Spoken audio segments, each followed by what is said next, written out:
नमस्ते। कभी सोचा है कि क्या होगा अगर किसी की सबसे बड़ी कमजोरी ही उसकी सबसे बड़ी ताकत बन जाए? आज हम इसी बारे में बात करेंगे और समझेंगे कि जिसे हम इम्पॉसिबल या असंभव कहते हैं, उसे हकीकत में कैसे बदला जा सकता है। तो चलिए शुरुआत इसी जबरदस्त आइडिया से करते हैं कि असंभव कोई सच्चाई नहीं है। ये बस एक थ्योरी है, एक सोच है, जो बस इस इंतजार में है कि कोई उसे आकर चुनौती दे। पर सवाल तो ये है ना, कि अगर सच में कुछ भी असंभव नहीं है, तो हम अपनी जिंदगी में अक्सर इतना फंसा हुआ, इतना अटका हुआ महसूस क्यों करते हैं? यही वो सवाल है जो हमें उन रुकावटों तक ले जाता है जिनका हम सब सामना करते हैं। तो ये असंभव वाली सोच आती कहाँ से है?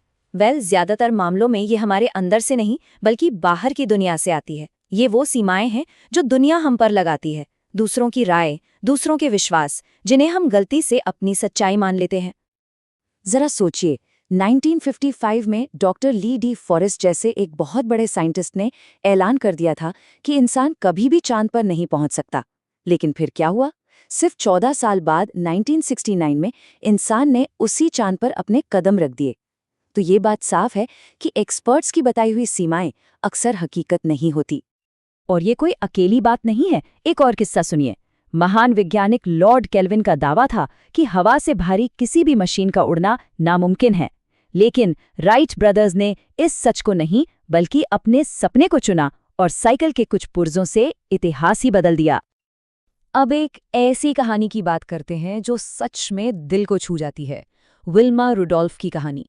पोलियो की वजह से डॉक्टरों ने तो उनका भविष्य लिख दिया था, तुम फिर कभी नहीं चल पाओगी। लेकिन विल्मा ने डॉक्टर के सच को नहीं, बल्कि अपनी मां के विश्वास को चुना। और नतीजा? ओलंपिक में एक नहीं, दो नहीं, पूरे 3 गोल्ड मेडल्स। ये होती है विश्वास की असली ताकत। अरे महान एल्बर्ट आइंस्टीन तक को नहीं बख्शा गया। बचपन में उनके स्कूल के प्रिंसिपल ने उनकी मां को एक चिट्ठी भेजी जिसमें साफ साफ लिखा था कि आपका बच्चा मंदबुद्धि है और उसे स्कूल से निकाला जा रहा है। लेकिन यहाँ कहानी में एक जबरदस्त ट्विस्ट आता है। उनकी माँ ने वो चिट्ठी पढ़ी, पर वैसे नहीं जैसी वो लिखी थी। उन्होंने उस जहर को अमृत बना दिया। उन्होंने पढ़ा, आपका बच्चा एक जीनियस है। और इस एक वाक्य ने आइंस्टाइन की पूरी जिंदगी की दिशा ही बदल दी। तो ये तो हुई बाहर की बातें, है ना, कि दुनिया हमें क्या कहती है। पर असली लड़ाई तो हमारे अंदर ही लड़ी जाती है।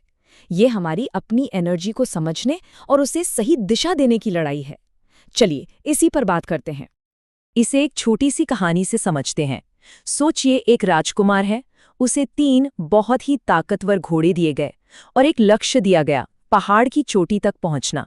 लेकिन वो अपना लक्ष्य भूल गया और रास्ते में कीचड़ में उन घोड़ों की रेस लगाने में अपनी सारी ताकत गंवा दी। ये 3 घोड़े असल में हम सबके अंदर की ही 3 पावरफुल एनर्जीज हैं। पहली है ओजस, यानी हमारी फिजिकल और मेंटल स्ट्रेंथ। दूसरी है तेजस, हमारी बुद्धि और हमारा कॉन्फिडेंस। और तीसरी है प्राण, हमारी जिंदगी की सबसे बेसिक एनर्जी, हमारी लाइफ फोर्स। यही वो ताकतें हैं जो हमें हमारे लक्ष्य तक ले जाती हैं। लेकिन यहाँ एक कैच है। ये एनर्जी हमेशा एक जैसी नहीं रहती। ये 16 से 25 साल की उम्र में अपनी पीक पर होती है, फिर धीरे धीरे कम होने लगती है। इसका मतलब है हमारे पास इस पीक एनर्जी को सही जगह लगाने के लिए एक लिमिटेड विंडो ही है। तो सवाल ये है कि क्या होता है जब ये जबरदस्त एनर्जी उस राजकुमार की तरह कीचड़ में दौड़ने लगती है? मतलब जब ये गलत आदतों और डिस्ट्रैक्शंस में बर्बाद हो जाती है। देखिए, जब ये पावरफुल एनर्जी ओजस, तेजस और प्राण अपने असली लक्ष्य की तरफ ऊपर उठने के बजाय नीचे के चक्रों में अटक जाती हैं, तो ये भटक जाती हैं। इसी भटकी हुई एनर्जी को काम वासना या लस्ट एनर्जी कहते हैं। ये असल में हमारी क्रिएटिव पावर है, जो बस गलत रास्ते पर चली गई है। और जब ऐसा होता है ना, तो इसके 3 बहुत बुरे नतीजे निकलते हैं। पहला, इंसान भ्रम में पड़ जाता है। उसे लगता है कि प्लेजर के अलावा जिंदगी में कोई मकसद ही नहीं है। दूसरा, वो बुरी संगत और नशे की तरफ खींचने लगता है। और तीसरा, जो सबसे खतरनाक है, उसका सेल्फ कॉन्फिडेंस पूरी तरह से खत्म हो जाता है। ओके, तो प्रॉब्लम तो समझ आ गई, पर क्या इसका कोई सोल्यूशन है? क्या इस बिखरी हुई एनर्जी को वापस पाया जा सकता है? बिल्कुल, और इसका एक बहुत ही क्लियर रास्ता है खुद पर जीत हासिल करने का। ये एक 4 स्टेप प्लान है। स्टेप 1, अपनी जिंदगी से हर बुरे इन्फ्लुएंस को बाहर निकाल फेंकिए। स्टेप 2, अपना डेली रूटीन ठीक कीजिए। स्टेप 3, एक लक्ष्य, एक बड़ा मकसद चुनिए और उसमें पूरी तरह डूब जाइए। और स्टेप 4, मेडिटेशन, ध्यान से अपने मन को साफ कीजिए। पहला कदम बिल्कुल सीधा साधा है।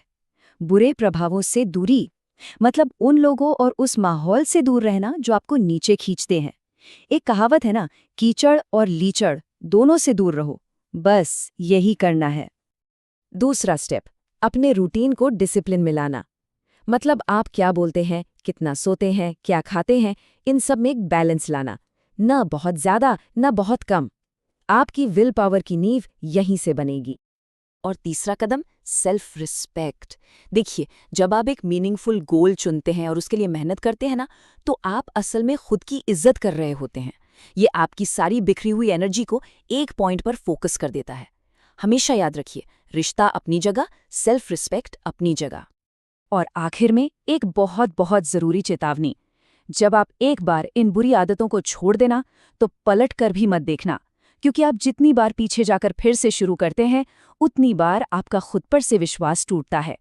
तो चाहे कुछ भी हो जाए, कदम पीछे नहीं हटाना है। तो आखिर में सवाल बस इतना सा है, कौन सी कहानी जीनी है? वो झूठी कहानी जो आपका मन आपको बरसों से सुना रहा है, या फिर आत्म विजय की वो सच्ची कहानी जिसे लिखने की ताकत सिर्फ और सिर्फ आपके ही हाथों में है? फैसला आपका है।